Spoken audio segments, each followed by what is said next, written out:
Pokémon domina quase todas as vertentes do entretenimento. Tipo, tem filme, tem série, tem até um novo curta, acho que é um curta que eles vão colocar na Netflix, que eu achei muito fofo particularmente. E assim, isso se estende de uma forma enorme, eu nem preciso falar muito sobre isso, porque vocês já sabem. E uma vertente que é muito legal é até os trading card games, ou TCG, que é geralmente a parte mais nerd que pode existir no mundo inteiro. Enfim, mas até isso já mexeu comigo. Eu já tive a minha época nerdzinho de Pokémon TCG. Tudo bem que, tipo, eu não tinha as cartas porque eu queria jogar Pokémon TCG. Eu acho que eu nunca joguei uma partida de Pokémon TCG na minha vida, ou muito menos queria colecionar, porque eu nem sabia que tinham, tipo, cartas raras, porque eu nunca tinha pesquisado isso efetivamente. Mas, enfim, eu lembro que meu primeiro deck foi da coleção Plasma Blast, isso lá em 2012, eu acho. Era um deck do Volcarona. E depois eu tive uma box do Froak que vinha como Action Figure. Mas, tipo, e por algum motivo eu doei isso pra alguém, eu não lembro quem foi, acho que foi pra um primo meu, ou algo assim. Enfim, eu não deveria ter feito isso. Da mesma forma que eu não deveria ter vendido meu 3DS XL vermelho com 6 jogos a R$350, que é um preço extremamente baixo. Isso em 2018, então eu acho que todo mundo faz algumas decisões erradas na vida que você se arrepende depois. Tipo, é sério, nunca vendam nenhum console que vocês têm. Tipo, nunca,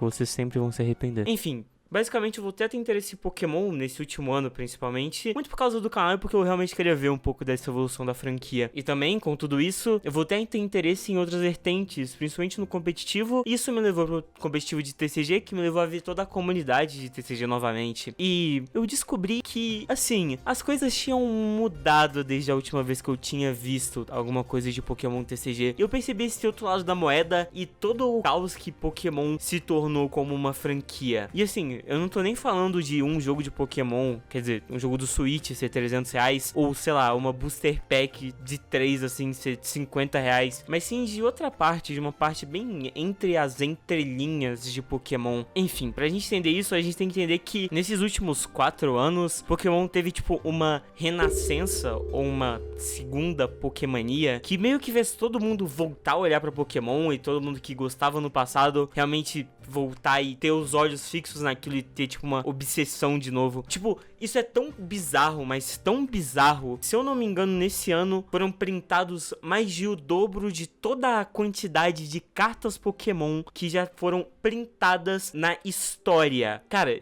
isso é, tipo, bizarro. Mas, enfim, eu honestamente não sei o porquê que isso aconteceu. Tem até muitas teorias do porquê toda essa onda voltou pra Pokémon. Tipo, o Logan Paul mostrando que dava dinheiro, toda essa questão dos Pokémons TCG. Ou até um pouco da falta de demanda do Pokémon quando a gente tava lá em 2020, mais ou menos. Enfim, são muitas razões, mas, tipo, acho que foi um aglomerado disso tudo e nem dá pra apontar certamente o que deu nessa virada e nessa volta de Pokémon. Dá pra ver que toda essa questão afeta principalmente a comunidade do Pokémon TCG, porque tem um fator que tem nela e não é tão presente, sei lá, nos jogos ou nos plushes ou em qualquer merda assim, que é a raridade, a escassez e o valor, entre muitas aspas, que as cartas têm. Tipo, sei lá, se você quiser jogar um Pokémon antigo, a não ser que você seja um sequelado do caralho, você vai só baixar um emulador e jogar no seu computador. Ou sei lá, se você tem um Nintendo DS, você deve colocar seu R4 e jogar. Enfim, você não vai precisar comprar propriamente o jogo e um Nintendo DS pra jogar. Mas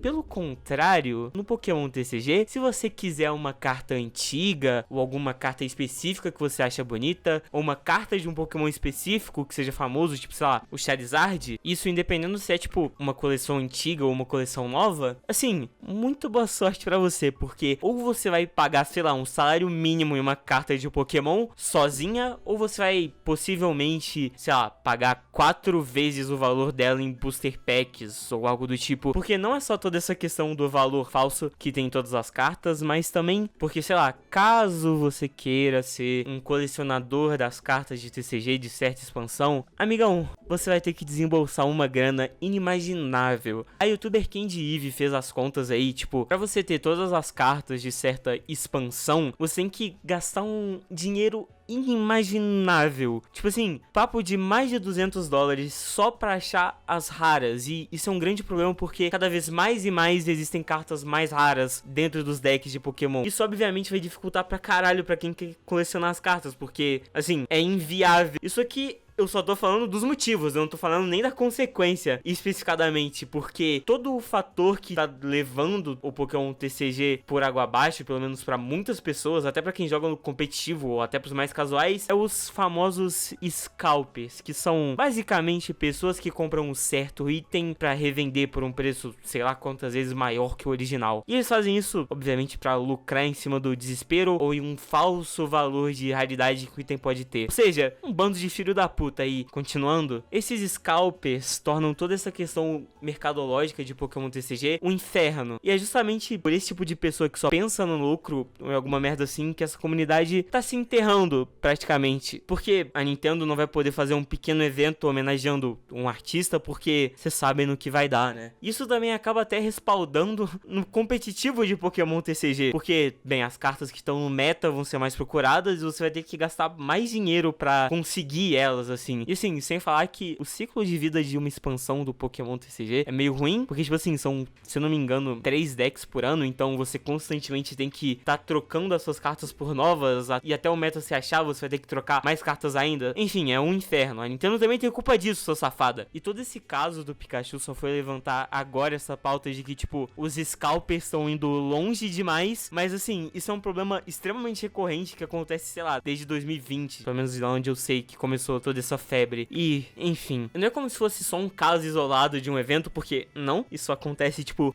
em praticamente qualquer mínima instância de expansão nova que acaba chegando. Lojas como o Walmart ou a Target são, tipo, massacradas de gente procurando. E assim, no Japão isso até acontece também, mas no Japão o pessoal é um pouquinho mais educado, então eles fazem uma fila bonitinho. Não é isso que acontece com esses americanos de merda, vai tomar no cu, Estados Unidos. E assim, dá pra ver, ou sei lá, pelo menos pra mim, eu não acho que isso vai ser um problema que vai ser solucionado da noite pro dia, o que vai parar, a não ser que, tipo, sei lá, passe 20, 50 anos, porque Pokémon, acho que atualmente tá no melhor lugar que ele poderia estar. Voltando de uma pandemia, eles voltaram com muita força e por mais que Scarlet Violet tivesse os problemas, eles dão pelo menos indício de ser algum jogo que vai prosperar no futuro. Isso é um assunto bem interessante, só falando aqui. Eu acho que um problema do Scarlet Violet foi que eu acho que ele não foi feito pro Switch, mas enfim, isso daí é um papo pra outro vídeo que eu vou fazer daqui pra frente. Mas, enfim, a Nintendo também não ajuda com isso. Cada vez mais tem mais cartas raras e mais edições limitadas. E vocês sabem no que isso vai dar, é claro. No mais, só não deem valor pro que vocês acham que não tem valor e não comprem nada por impulso. Tipo, não vale a pena, é só idiota. Não gastem um salário mínimo em uma carta de Pokémon, ou muito menos vendam um 3DS por um preço extremamente baixo. Enfim, é isso. Não vou entrar nesse assunto. Só de curiosidade,